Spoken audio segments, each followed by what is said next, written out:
அனைத்திந்திய அண்ணா திராவிட முன்னேற்றக் கழகத்தின் பொதுச் செயலாளரும் சட்டமன்ற எதிர்க்கட்சித் தலைவரும் நாளைய தமிழக முதல்வருமான புரட்சித் தமிழர் திரு எடப்பாடியார் கே பழனிசாமி அவர்களின் ஆலோசனைப்படி அண்ணா திராவிட முன்னேற்றக் கழக ஆட்சியில் நடைபெற்ற சாதனைகளை விளக்கி திண்ணை பிரச்சாரம் நிகழ்ச்சி இன்று பிப்ரவரி 21, 2025 வெள்ளிக்கிழமை காலை 10 மணியளவில் திருவெரும்பூர் பேருந்து நிலையம் அருகில் நடைபெற்றது. நிகழ்வில் முன்னாள் நாடாளுமன்ற உறுப்பினரும் திருச்சி புறநகர் தெற்கு மாவட்ட கழக செயலாளருமான திரு பாக்குமார் அவர்கள் கழகத்தினருடன் பங்கேற்று துண்டு பிரசுரங்களை கடைகளுக்கும் வீடுகளுக்கும் சென்று பொதுமக்களுக்கு வழங்கி சாதனைகளை விளக்கிக் கூறினார். நிகழ்ச்சிக்கு திருச்சி புறநகர் தெற்கு மாவட்ட புரட்சித் தலைவி அம்மா பேரவை செயலாளர் எஸ். ராஜமணிகண்டன் அவர்கள் முன்னிலையும், திருவெரும்பூர் பகுதி புரட்சித் தலைவி அம்மா பேரவை செயலாளர் எஸ். ஆர். சபரி அவர்கள் நிகழ்ச்சி ஏற்பாடுகளையும் மேற்கொண்டார். மேலும் நிகழ்வில் மாவட்ட கழக துணை செயலாளர்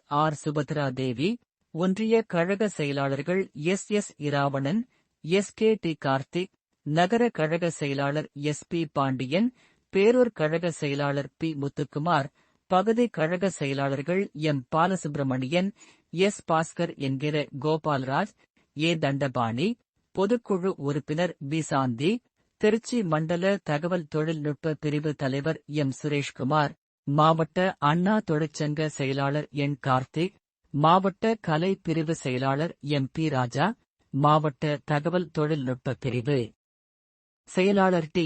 காசிராமன் மற்றும் வட்ட கழக செயலாளர்கள், அம்மா பேரவை சார்ந்த நிர்வாகிகள் மற்றும் கழக முன்னோடிகள் பங்கேற்றனர். தன்னானே நானே நன்னா நானே நானே நன்னா தன்னானே நானே நன்னா